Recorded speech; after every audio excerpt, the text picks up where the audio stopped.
Are you bored because it's a rainy day outside? I'm bored. Do you have nothing to do? I have nothing to do. Well, have no fear, your boredom will be over soon. There's plenty of things you can do downstairs in the basement on a wet and rainy day. Really? Let's do it!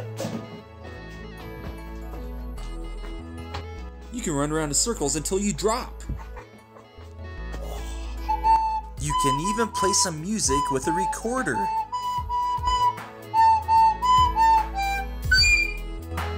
You can even draw some art. Or look at photographs of your dead relatives. Or maybe not. You can also sit down and think about life. If you really want to live a little, you can also run around with your state flag. You can also swing around a samurai sword, blindfolded. Actually, maybe not. Safety first. Don't try that. You can also hang up your laundry.